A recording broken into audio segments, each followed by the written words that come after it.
शांताकारं भुजगशयनं पद्मनाभं सुरेशं स्वाधारं गगनसदृशं नीलवर्णं शुभांगं कमलनयनं योगविद्यागम्यं वन्दे विष्णुं भवभयहरं सर्वलोकैकनाथं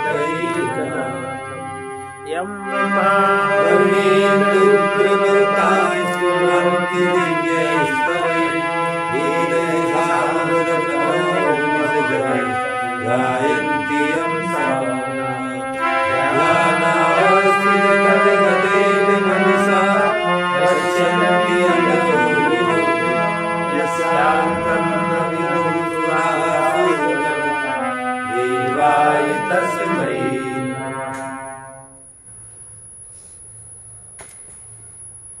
वैतथ्य प्रकरण का मांडूक्य उपनिषद में वैतथ्य प्रकरण का तीसरा श्लोक। अभावश्चरथादीनां श्रूयते न्यायपूर्वकं वैतथ्यं तेन वै प्राप्तं स्वप्न आहु प्रकाशितम्। श्रुति में भी स्वप्न दृष्ट जो स्वप्न देखा जाता है रथ आदि का अभाव युक्ति पूर्वक सुना गया है। अतः उपर्युक्त युक्ति से सिद्ध हुए मिथ्यात्व को ही स्वप्न में स्पष्ट बतलाया गया है। उस अवस्था में रथ नहीं होता। इत्यादि श्रुति में भी स्वप्न दृष्ट रथ आदि का अभाव जो स्वप्न में देखा जाता है रथ आदि उसका अभाव दिखाई पड़ता है युक्ति पूर्वक सुना गया है। तथा अंतः स्थान तथा स्थान के संकोच आदि हेतुओं से सिद्ध हुआ मिथ्यात्व उसका अनुवाद करने वाली तथा स्वप्न में आत्मा का सर्वप्रकाशत्व प्रतिपादन करने वाली श्रुति द्वारा ब्रह्मवेत्ता स्पष्ट बतलाते हैं। अब जागृत दृश्य पदार्थों के मिथ्यात्व में कारण, जागृत दृश्य पदार्थों के मिथ्यात्व में हेतु क्या है? जागृत जो पदार्थ है उनको क्यों मिथ्या कहा जाता है? अंतस्थानातु भेदानां तस्मात् जागरिते स्मृतम् यथा तत्र तथा स्वप्ने संवृत्तत्वेन विद्यते अंतस्थानातु भेदानां तस्मात् जागरिते स्मृतम् यथा तत्र तथा स्वप्न संवृत्तत्वेन विद्यते। इसी से जागृत अवस्था में भी पदार्थों का मिथ्यात्व है, क्योंकि जिस प्रकार से वहाँ स्वप्नावस्था में मिथ्या होते हैं उसी प्रकार जगत में भी मिथ्या होते हैं। केवल शरीर के भीतर स्थित होने और स्थान के संकुचित होने में ही स्वप्न दृष्ट पदार्थों का भेद है। इसी से जिस कारण से स्वप्न अवस्था में पदार्थ मिथ्या होते हैं उसी से जागृत अवस्था में भी पदार्थों का मिथ्यात्व है, क्योंकि जिस प्रकार वहाँ स्वप्न अवस्था में पदार्थ मिथ्या है उसी प्रकार जागृत में भी होते हैं, क्योंकि केवल शरीर के भीतर स्थित होने और स्थान के संकुचित होने में ही स्वप्न दृष्ट पदार्थों का भेद है। जागृत अवस्था में देखे हुए पदार्थ मिथ्या है, यह प्रतिज्ञा है। जो जागृत अवस्था में पदार्थ देखे गए वो भी किस प्रकार मिथ्या है? दृश्य होने के कारण यह उसका हेतु है, क्योंकि पदार्थ दृश्य है, पदार्थ देखे जा सकते हैं, इसलिए मिथ्या है। स्वप्न में देखे हुए पदार्थों के समान यह दृष्टांत है। जिस प्रकार वहां स्वप्न में देखे हुए पदार्थों का मिथ्यात्व है उसी प्रकार जागृत में भी उनका दृश्यत्व समान रूप से जैसे स्वप्न में देखे गए वैसे जागृत में देखे गए। यह हेतुपनय है। अतः जागृत में भी उन पदार्थों का मिथ्यात्व माना गया है, यह निगमन है। हेतुपनय किसे कहते हैं? व्याप्त विशिष्ट हेतु पक्ष में ऐसा प्रतिपादन करना हेतुपन है। अतः जागृत में भी उनका मिथ्यात्व माना गया है, यह निगमन है। अंतस्थ होने और स्थान का संकोच होने में स्वप्न दृष्ट भावों का जागृत दृष्ट भावों से भेद है। स्वप्न में स्थान नहीं है, स्थान संकुचित है, और बाहर स्थान का संकोच नहीं है, लेकिन दिखाई दोनों पड़ते एक से। स्वप्न दृष्ट होने और स्थान का संकोच होने से स्वप्न अंतस्थ होने और स्वप्न अंतस्थ होने और स्थान का संकोच होने में स्वप्न दृष्ट भावों का जागृत दृष्ट भावों से भेद है। दृश्यत्व और असत्यत्व तो दोनों की अवस्थाओं में एक समान, दोनों ही दिखाई पड़ते हैं और दोनों ही असत है, अर्थात दोनों की उत्पत्ति हो रही है, दोनों ही नष्ट हो रहे हैं। इसमें दोनों स्वप्न और जागृत दोनों एक है। 5वां श्लोक। स्वप्न जागरित स्थाने एकमाहुर्मनीषिणः वेदानां हि समत्वेन प्रसिद्धेनैव हेतुना। स्वप्न जागरित स्थाने एकमाहुर्मनीषिणः वेदानां हि समत्वेन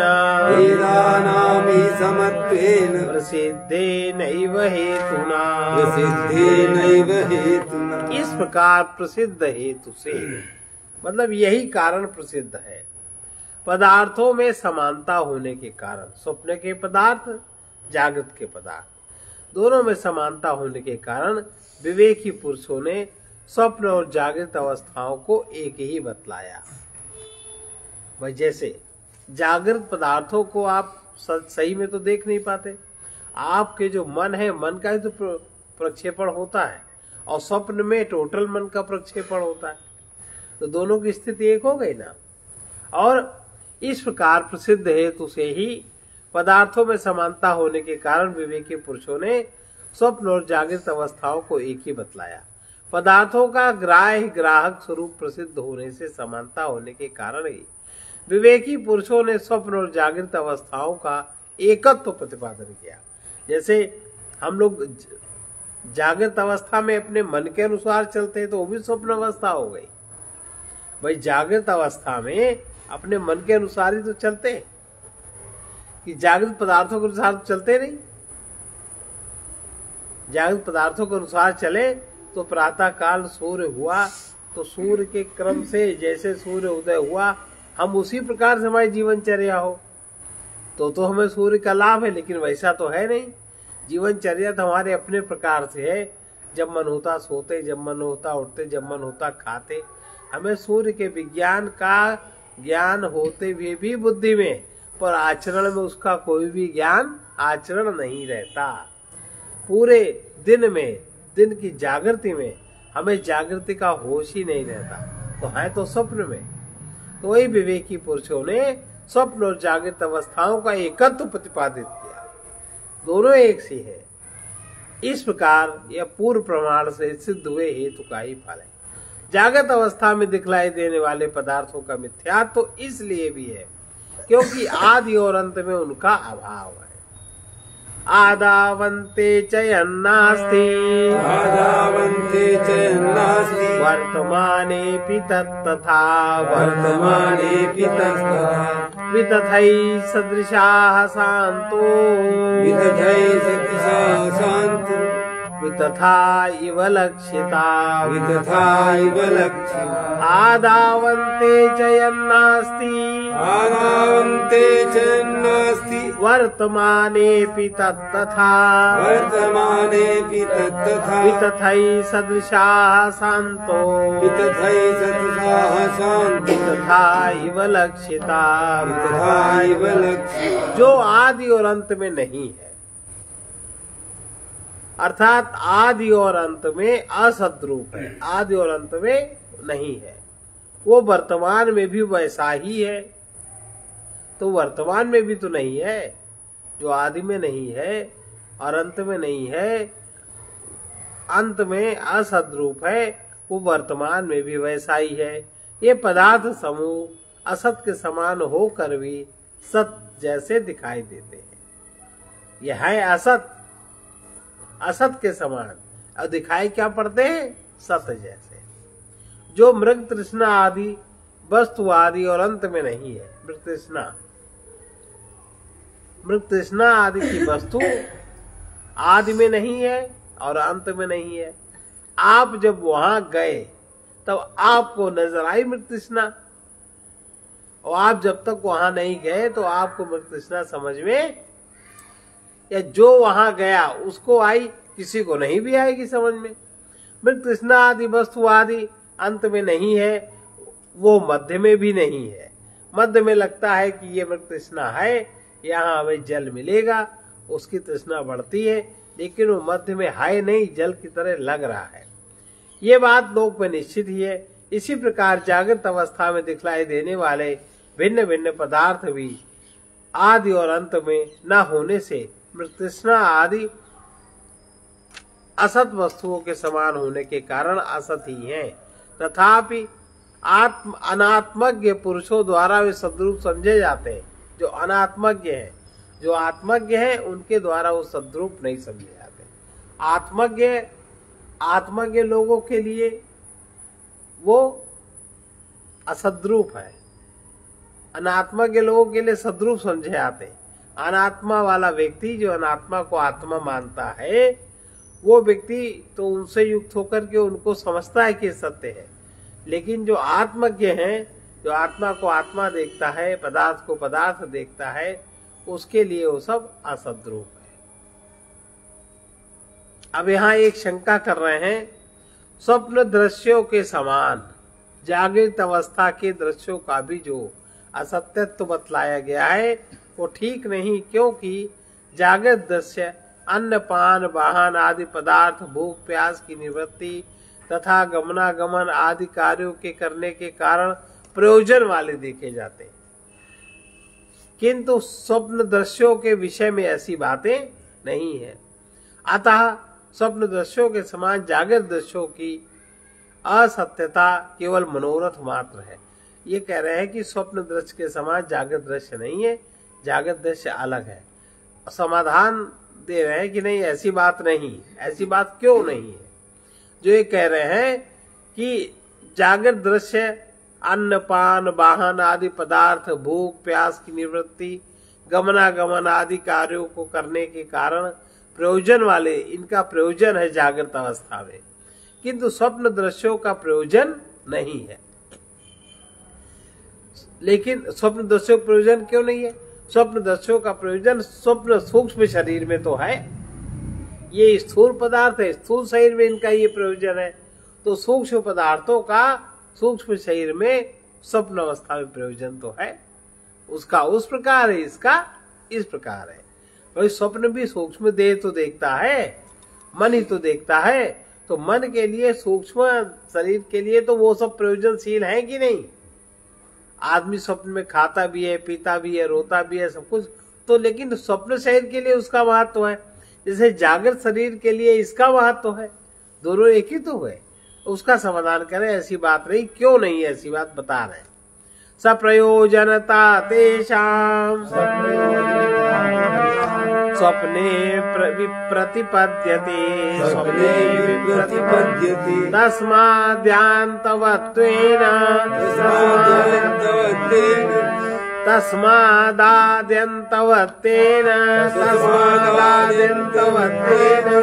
मिथ्यैव खलु ते स्मृता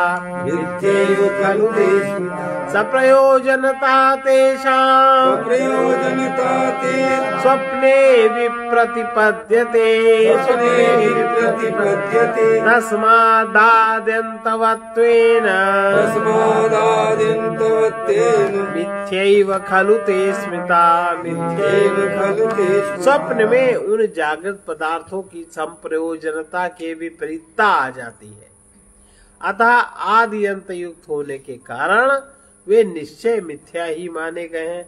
स्वप्न में जो जागृत पदार्थों की संप्रयोजनता, जागृत पदार्थ की जो संप्रयोजनता है, प्रयोजनशीलता है, स्वप्न में उसकी विपरीतता आ जाती है।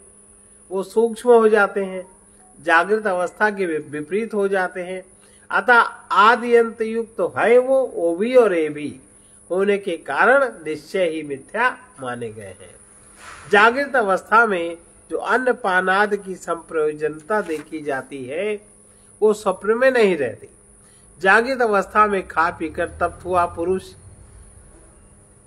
तृषा रहित होकर सोने पर भी स्वप्न में अपने को क्षुधा, पिपासा आदि से दुखी, रात दिन उपवास किया हुआ और बिना भोजन किया हुआ मानता है। ऐसा है ना, खाया पिया है जागृत अवस्था में और वो सो गया।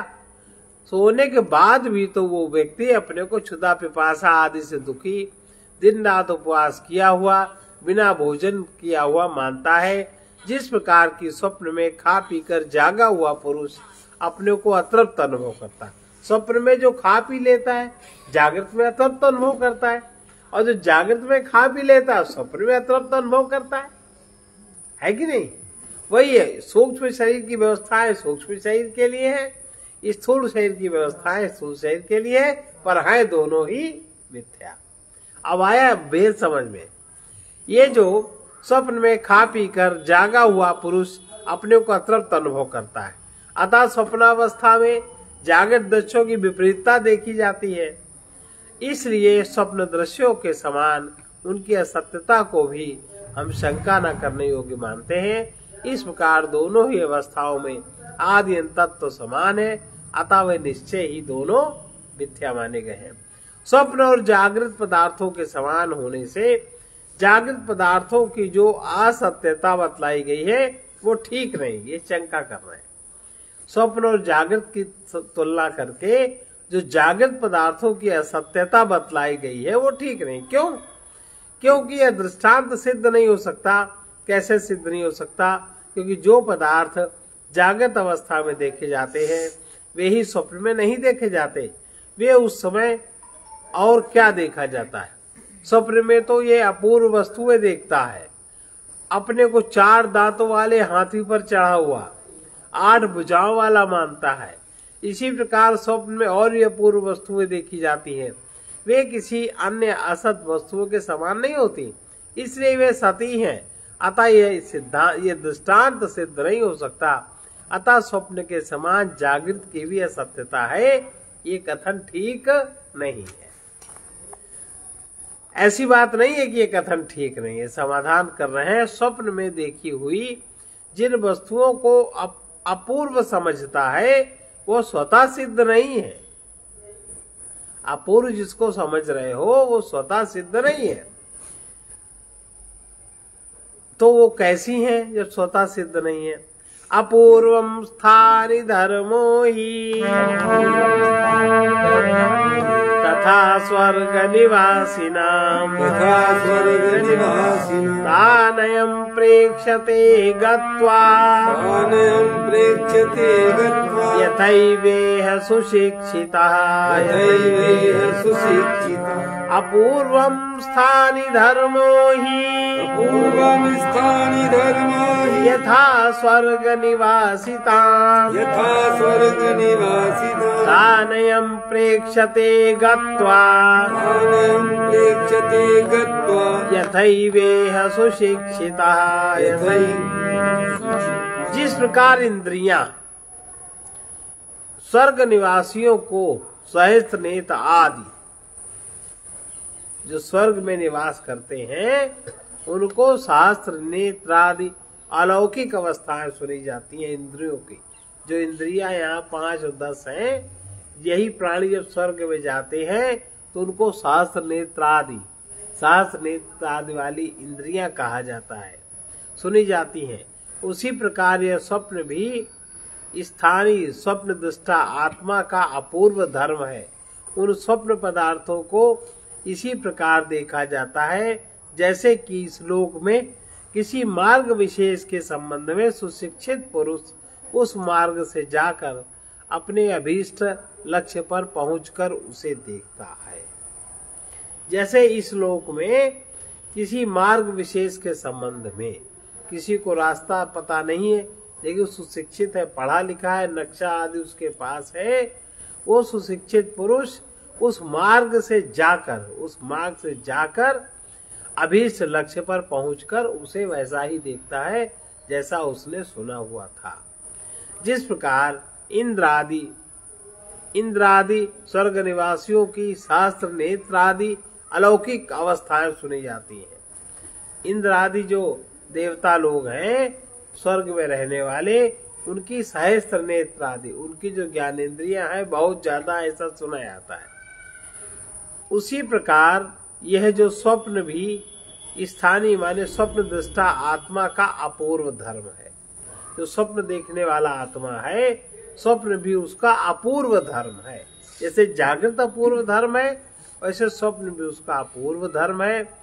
उन स्वप्न पदार्थों को यह इसी प्रकार जाकर देखता है कि जैसे स्वप्न पदार्थों को इसी प्रकार जैसे कि इस लोक में मार्ग विशेष के संबंध में सुशिक्षित पुरुष उस मार्ग में जाकर अपने अभीष्ट स्थान पर पहुंचकर उसको अनुभव करता है।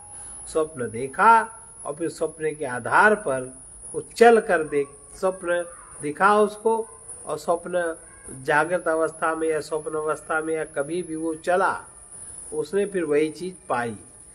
इसलिए स्वप्न भी अपूर्व है। अपूर्व माने अभीष्ट जो आपका लक्ष्य है उसी पर संकेत ये करता है। वे स्थायी का अपूर्व धर्म ही है।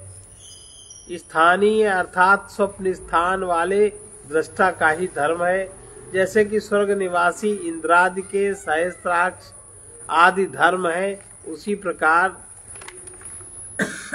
स्वप्न दृष्टा का भी अपूर्व धर्म है। जैसे स्वर्ग में रहने वाले इंद्रादि के सहस्त्र नेत्र आदि सहस्त्र शीर्ष आदि पूर्व धर्म माने गए हैं। दृष्टा के स्वरूप के समान यह स्वतः सिद्ध नहीं है। इस जैसे दृष्टा का स्वरूप आत्मा ये स्वतः सिद्ध है, लेकिन स्वप्न स्वतः सिद्ध नहीं है। इस प्रकार के अपने चित्त द्वारा, स्वप्न क्या है? अपने चित्त द्वारा कल्पना किए हुए उन धर्मों को यह जो स्वप्न देखने वाला स्थानीय है, स्वप्न स्थान में जाकर देखा करता है। उसके चित्त में जो चीज संचित है, जब वो स्वप्न स्थान में जाता है तो वो चित्त के एक एक भाग को खोल के स्वप्न स्थान में जाके देखता है। ये बात आई समझ में? ऐसे तो चित्त देखा नहीं जा सकता। वो स्वप्न में, स्वप्न अवस्था में चित्त वो जो स्वप्न देखने वाला है, स्वप्न स्थान में जाकर वो देखा करता है। कौन? आत्मा। क्या क्या है उसके अंदर, स्वप्न स्थान में जाकर देखा करता है। जिस प्रकार इस लोक में कैसे, इसको फिर से देखें। स्वप्न दृष्टा का अपूर्व धर्म है। दृष्टा के स्वरूप के समान ये स्वतः सिद्ध धर्म नहीं है। दृष्टा का स्वरूप स्वतः सिद्ध है और ये अपूर्व है। इस प्रकार के अपने चित्त द्वारा जो आत्मा है, ये अपने चित्त द्वारा कल्पना किए हुए उन धर्मों को ये जो स्वप्न देखने वाला स्थानीय है, स्वप्न देखने वाला स्थानीय माने आत्मा स्थानीय है, स्वप्न स्थान में जाकर देखा करता है। अपने चित्त को स्वप्न में जाकर वो पूरी तरह से देखता है कि चित्त के अंदर क्या क्या नक्शा बना है, क्या क्या है, आत्मा देखता है। जिस प्रकार इस लोक में देशांतर के मार्ग के विषय में सुशिक्षित पुरुष उस मार्ग से देशांतर में जाकर वहां के पदार्थों को देखता है। उस मार्ग से जिस प्रकार से नक्शा आदि जो देख करके देशांतर में गमन करता है, नक्शे आदि के आधार पर, और वो वहां वही चीजें पाता है, वो वहां वही चीजें पाता है, जाकर देखकर अनुभव करता है कि हाँ ठीक है। जिस प्रकार स्वप्न स्थान में जाकर देखा करता है, जिस प्रकार इस लोक में देशांतर के मार्ग के विषय में सुशिक्षित पुरुष उस मार्ग से देशांतर में जाकर वहां के पदार्थों को प्रत्यक्ष करता है, वहां के पदार्थों को देखता है। अतः जिस प्रकार स्थानीय के धर्म रज्जु सर्प अमृत तृष्णा आदि की असत्यता है, उसी प्रकार स्वप्न में देखे जाने वाले अपूर्व पदार्थों का भी स्थानीय धर्मत्व ही है, अतः वे भी असत है। इसलिए स्वप्न दृष्टा की असिद्धता नहीं है। स्वप्न दृष्टा असिद्ध नहीं है, लेकिन स्वप्न असिद्ध है। वो वहां तक पहुंच गया, अपने चित्त को खोल के देखा कि चित्त में क्या क्या है। जैसे नक्शे के आधार पर दूर जाने वाला सुशिक्षित यात्री नक्शा देख करके वहां पहुंचता है, वहां वही सब प्रतिचिन्ह पाता है। इसी प्रकार से चित्त का स्वप्न दृष्टा आत्मा चित्त के नक्शे को अलट पलट के देखकर जब वहां वो पहुंचता है देख के, तो वहां वो वही चीजें सब पाता है। ये इसका मतलब। स्वप्न में मना कल्पित और इंद्रिय ग्राह्य। स्वप्न में जो मना कल्पित है, मानिए चित्त में जो कल्पना किया हुआ है, चित्त में जो बीज है, और जो इंद्रियों से जो ग्रहण करने वाले पदार्थ जागृत अवस्था में इंद्रियों से ग्रहण किए, और फिर हमने मन में जो सुख की कल्पना करी और चित्त में जो उनके बीज रखे, इस प्रकार के पदार्थ दोनों ही मिथ्या हैं। स्वप्न दृष्टांत के अपूर्वत्व की आशंका का निराकरण कर दिया। अब पुनः जागृत पदार्थों की स्वप्न तुल्यता, जागृत पदार्थों की स्वप्न तो इस प्रकार से असत है, अब जागृत पदार्थ भी स्वप्न के तुल्य हैं, इसको विस्तृत रूप से वर्णन कर रहे हैं। कैसे? स्वप्न वृत्तापि त्वन्तश्चेतसा चेतसा, स्वप्न वृत्तावपि त्वन्तश्चेतसा, कल्पितं त्वसत्, बहिश्चेतो गृहीतं सद, दृष्टं वै तथ्यमेतयो, स्वप्नवृत्तावपि त्वन्तः, चेतसा कल्पितं त्वसत्, बहिश्चेतो गृहीतं सदा, दृष्टं वै तथ्यमेतयो। अब देखो, अब इसमें पूरी बात आ गई। स्वप्नावस्था में भी चित्त के भीतर कल्पना किया हुआ पदार्थ, हमारे चित्त में जो संस्कार स्थित है, कल्पना किए हुए तो है।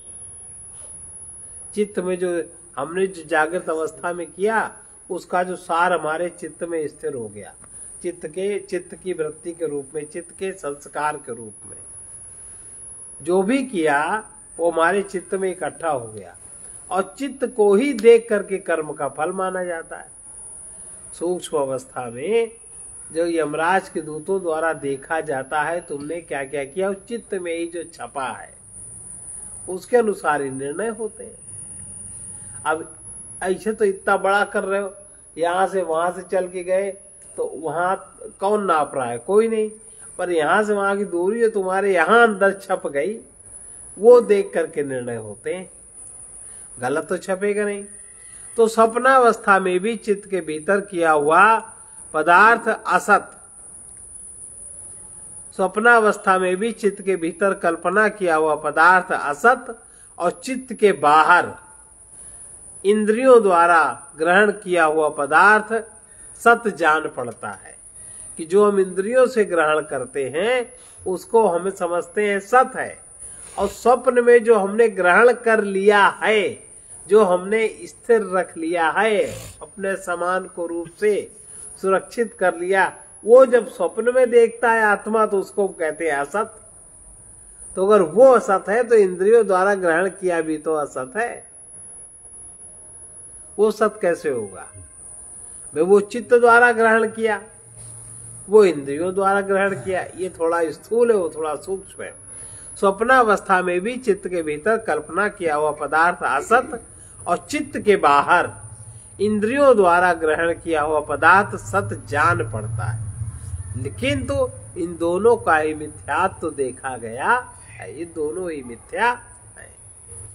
स्वप्न की वृत्ति अर्थात स्वप्न स्थान में भी चित्त के भीतर मनोरथ से संकल्प की हुई वस्तु असत होती है। मन से, चित्त के भीतर मन से जो हम संकल्प करते हैं, चित्त में वो बीज है और मन ने उसको लेके संकल्प किया, वस्तु को बढ़ा लिया। उधर उसने चित्त से लेके वस्तु को बढ़ाया मन ने, और इधर मन ने संसार से लेके इंद्रियों से बढ़ाया। मन तो बीच में है। स्वप्न की वृत्ति अर्थात स्वप्न स्थान में भी चित्त के भीतर मनोरथ से संकल्प की हुई वस्तु असत होती है, क्योंकि वो संकल्प के पश्चात तत्क्षण दिखाई नहीं देती। हमारा संकल्प पूरा जहां हो गया, जब तक संकल्प की हुई वस्तु है कि यह है, और जहां हमारा संकल्प पूरा हुआ उसके बाद हमें वो वस्तु दिखाई नहीं देती। दिखाई देती है मन में जब तक है तब तक तो हम उसके साक्षात हैं, और जहां हमारे मन की बात पूरी हो गई कोई मतलब रहता है फिर। ऐसे ही स्वप्न में जब चित्त को आत्मा मन जब चित्त की बीज बिंदुओं को कल्पना करके उनको फैला के देखता है, तब तक तो सत मन ही देख रहा है, तब तक स्वप्न सत। और जहां मन के इस मन का संकल्प हो गया, मन की बात पूरी हो गई, वही स्वप्न असत। ऐसे ही जागृत अवस्था में मन ही अपने संकल्प को लेकर, चित्त के बीज को लेकर वो इंद्रिय मार्गों से बाह्य पदार्थों को मन में जब तक वो संकल्प किया हुआ स्थिर रखता है तब तक तो सत, और जब मन की न हुई वहीं असत। दोनों एक बात है। स्वप्न की वृत्ति अर्थात स्वप्न स्थान में चित्त के भीतर मनोरथ से संकल्प की हुई वस्तु असत होती है, क्योंकि वो संकल्प के पश्चात तत्क्षण दिखाई नहीं देती। तथा उस स्वप्नावस्था में ही चित्त से बाहर, स्वप्नावस्था में ही हम सो के स्वप्न देख रहे हैं, और चित्त से बाहर चक्षु आदि इंद्रियों द्वारा ग्रहण किए हुए घट आदि सत होते हैं। अब हम देख रहे हैं अंदर स्वप्न, और बाहर जो भी इंद्रियों के बाहर जो घटना हो रही है तो वो सत होते हैं। तुम कैसे जानोगे सत है?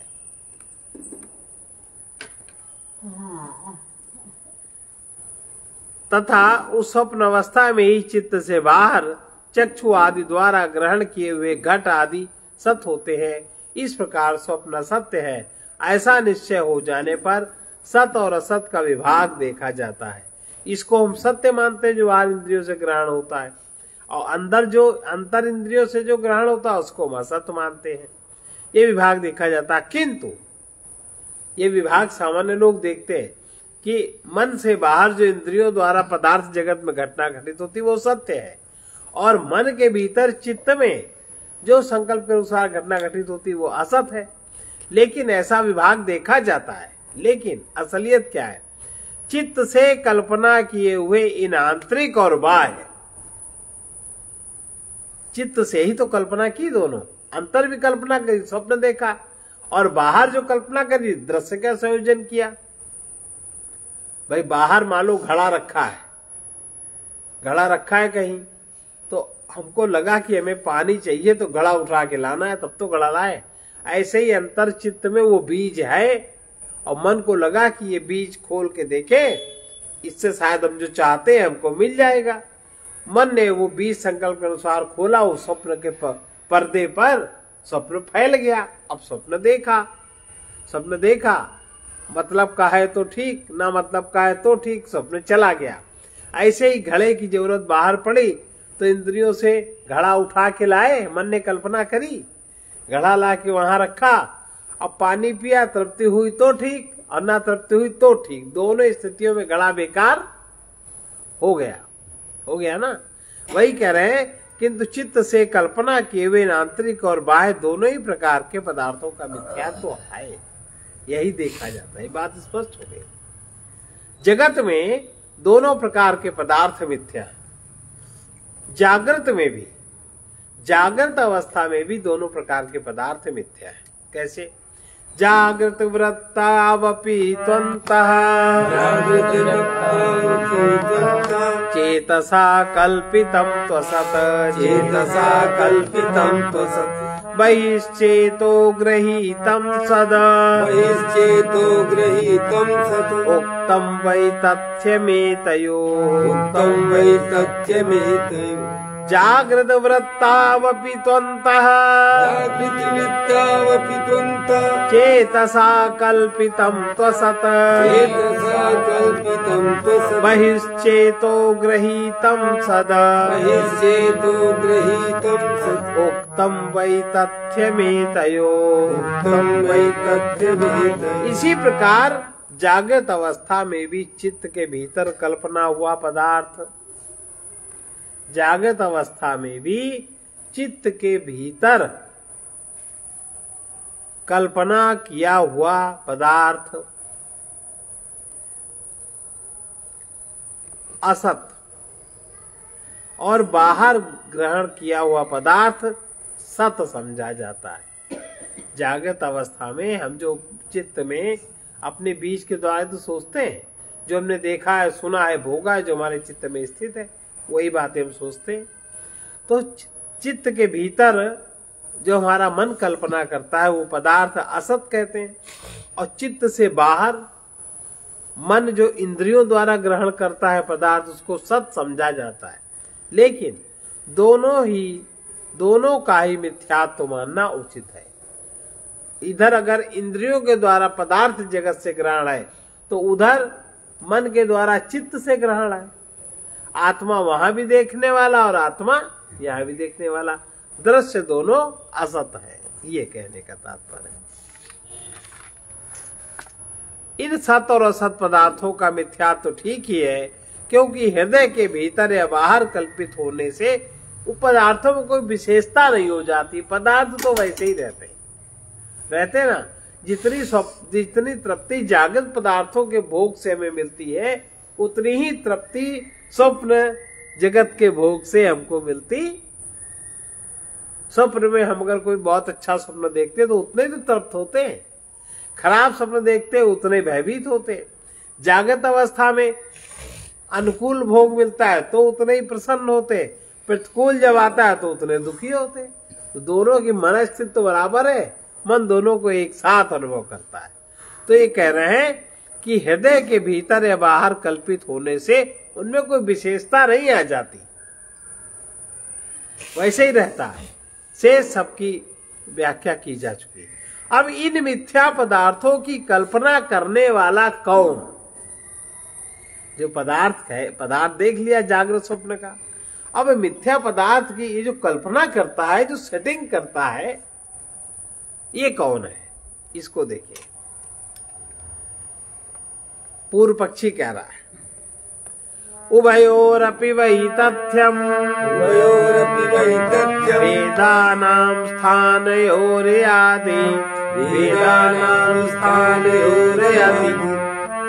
उभयोरपि वही तथ्यम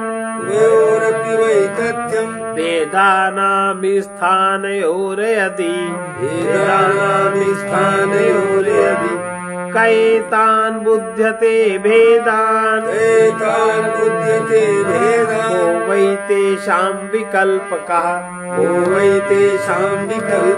यदि जागृत और स्वप्न दोनों ही स्थानों के पदार्थों का मिथ्यात्व है, दोनों ही प्रकार के पदार्थ मिथ्या है। वो सूक्ष्म शरीर अनुभव करता है तो सूक्ष्म शरीर के लिए स्वप्न के पदार्थ सत्य है, जागृत अवस्था के लिए स्वप्न के पदार्थ मिथ्या है। स्थूल जगत में स्थूल शरीर उनको अनुभव करता है तो सूक्ष्म शरीर के लिए वो पदार्थ असत है, मिथ्या है। अपनी अपनी सृष्टि में दोनों चीजें ठीक है। और दोनों का प्रकरण कौन करता है, दोनों का समायोजन कौन? दोनों का समायोजन करता है चित्त। एक में आत्मा चित्त के बीज को खोल करके मन उसमें फैलाता है अपने सुख के लिए ही तो, और एक का आत्मा चित्त के बीज खोलकर इंद्रियों के द्वार से बाहर से लाता है। बातें दोनों वही है। यदि जागृत और स्वप्न दोनों ही स्थानों के पदार्थों का मिथ्यात्व है, तो इन पदार्थों को जानता कौन है? ये मिथ्या है, ये जानता कौन है? और कौन इनकी कल्पना करने वाला है? यदि स्वप्न और जागृत दोनों ही स्थानों के पदार्थों का मिथ्यात्व है, तो चित्त के भीतर या बाहर कल्पना किए हुए इन पदार्थों को जानता कौन है और कौन उनकी कल्पना करने वाला? तात्पर्य है यदि निरात्मवाद अभिष्ट नहीं है तो ये बताना चाहिए उक्त स्मरण, स्वप्न और ज्ञान जागृत का आलंबन कौन है, इसकी कल्पना करने वाला और इनका साक्षी आत्मा ही है। भाई आत्मा ही तो खोलता है। अब आत्मा, अब जैसे कुछ भी इच्छा हुई कि यहाँ कोई खुजली हुई, तो खुजली कोई आत्मा खुजलाएगा थोड़ी, उसने बता दिया कि ये यहाँ विपरीतता हो रही है। अब जो आपकी उंगली जो उसके द्वारा जो प्रकट किया गया है उससे आप खुजला लो। ऐसे ही आत्मा में ये इच्छा हुई कि हम देखें कि चित्त में क्या क्या है, उसने मन के द्वारा उसने वो चीज खोल के पर्दे पे फैला लिया, देख लिया, भोग लिया, जाग गया। अब चित्त के बीज को मन के द्वारा जागृत अवस्था में उसने मन में संकल्प किया, इंद्रियों में वो घड़ा रखा है, वो लाना है, इंद्रियों के द्वारा, शरीर के द्वारा वो घड़ा ले आया, लाया तो मन में ही, तृप्ति तो मन की यहां भी होगी, तृप्ति मन की वहां भी होगी। दोनों मिथ्या है कि नहीं? है दोनों एक ही बात। इनकी कल्पना करने वाला और इनका साक्षी आत्मा ही है, ये समझिए। कल्पयत्यात्मनात्मात्मा देव स्वमायया स एव बुध्यते वेदान् इति वेदान्त निश्चयः। कल्पयत्यात्मनात्मानम् आत्मा देव स्वमायया स एव बुध्यते भेदान् वेदान्त निश्चयः। स्वयं प्रकाश आत्मा, अभी आत्मा ही तो कर रहा है। आप स्वप्न में, अभी आप जागृत नहीं हो, इसलिए आपको लगता है कि स्वप्न अपने आप हो रहा है। हमने नहीं सोचा, बिना सोचे कैसे हो गया? आपने उस सोच में बुद्धि का प्रयोग नहीं किया, लेकिन देखना तो आपने ही चाहा। तो कह रहे हैं कि स्वयं प्रकाश आत्मा अपनी माया से स्वयं कल्पना करता है और वही सब भेदों को जानता है। स्वप्न अच्छा लगा, किसने जाना? स्वप्न अच्छा हुआ या हमारे मन में जो हमने मन में चित्त में रखा है बीज, वो अच्छा है कि खराब, कौन जानना चाह रहा है? हमारे चित्त की क्या स्थिति है, ये कौन जानना चाह रहा है? और उस स्थिति को जानकर अगर हमने बहुत खराब रखा है, हम उसको निकाल दें स्वप्न के द्वारा। स्वप्न देख लिया, उससे ज्यादा भयभीत हो गए, वो चीज निकल गई, थोड़ी बहुत रह गई, फिर उसको निकाल दिया। इसलिए एक बार जो स्वप्न आता है, वो स्वप्न दोबारा, एक बार आप जिस पदार्थ को जिस तरह अनुभव करते हो, दोबारा उसको अनुभव नहीं करते, बात बदल जाती है। तो ये स्वयं प्रकाश आत्मा अपनी माया से स्वयं ही कल्पना करता है और यही सब भेदों को जानता है, जानना चाहता है तो जानता है। यही करता है, आत्मा तो करता है, तो फिर साक्षी को देखता है। अरे वो देखना चाह रहा है ना, साक्षी मान देख रहा है। कब? जब तुम देखोगे तब ना। अभी तुमने जागृत अवस्था में जो भी कुछ किया और वो चीजें आपके चित्त में स्थिर हो गई, वो तुमने कहाँ देखा? जो चीज चित्त में चली गई, तुमने किस मात्रा में रखी तुम्हें तो पता ही नहीं। पर जब उसको जानना चाहोगे तो स्वप्न आएगा कि नहीं आएगा? ना जानना चाहोगे तो भी स्वप्न आएगा कि देखो ये है। भाई साक्षी, अभी तुम्हारे में साक्षी जागृत कहाँ है? अभी तुम तदात्म में है तुम्हारा ना, अभी कैसे कर सकते हो साक्षी? अभी तुम साक्षी हो कहाँ? लेकिन अचेतन रूप से जो नेचुरल जो क्रिया चलती है वो उसी हिसाब से चलती है। आप उसके प्रति जागृत हो अथवा ना जागृत हो, जो चीज आपके अंदर ज्यादा भर रहा है चित्त में, उबलेगा, स्वप्न खोल के उसको फेंकेगा, उसका रेचन करेगा।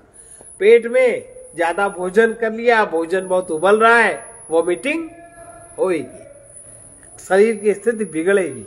विकार ही तो निकलेगा कि सार निकलेगा?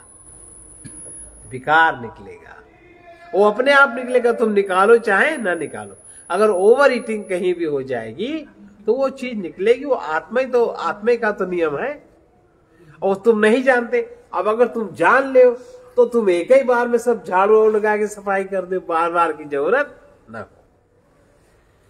तो स्वयं प्रकाश आत्मा अपनी माया से स्वयं ही कल्पित करता है, कल्पना करता है और वही सब वेदों को जानता है। यही वेदांत का निश्चय है। स्वयं प्रकाश आत्मा अपनी माया से रज्जू सर्पादि के समान अपने में आप ही को आगे बतलाए जाने वाले भेद रूप से कल्पना करता है और स्वयं ही उन भेदों को जानता है। इस प्रकार ये वेदांत का निश्चय है। उसके सिवाय स्मृति ज्ञान का कोई और आश्रय नहीं है। तात्पर्य है ये कि जो बौद्ध लोग जो कथन के समान ये ज्ञान और स्मृति निराधार, जैसे बौद्ध लोग कहते हैं ज्ञान और स्मृति निराधार है, लेकिन ये लोग वेदांत वाले ज्ञान और स्मृति को निराधार नहीं मानते। ज्ञान और स्मृति अगर निराधार हो तो स्वप्न नहीं होना चाहिए, जबकि चाहे बौद्ध हो चाहे जो स्वप्न सबको होते, वो नियम सब पर लागू होता है। अब कोई चीज को माने या ना माने अलग बात है। अब पदार्थ कल्पना की विधि क्या है ये हम लोग कल सुनेंगे। पदार्थ की कल्पना किस प्रकार होती है ये थोड़ा गहरा विषय है, कल देखेंगे। सर्वे भवन्तु सुखिनः, सर्वे सन्तु निरामया, सर्वे भद्राणि पश्यन्तु मा कश्चित् दुःखभाग्। कृष्णाय वासुदेवाय हरये परमात्मने प्रणतक्लेशनाशाय गोविन्दाय नमो नमः। उग्रवीर महाविष्णु ज्वलन्तं सर्वतोमुखं नृसिंहं भीषणं भद्रं मृत्युमृत्योर्नमाम्यहम्। ॐ भूर्भुवः स्वः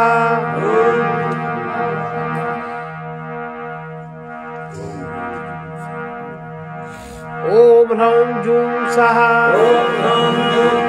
ॐ भूर्भुवः स्वः ॐ त्र्यम्बकं यजामहे सुगन्धिं पुष्टिवर्धनम् उर्वारुकमिव बन्धनात् मृत्योर्मुक्षीयमामृतात्।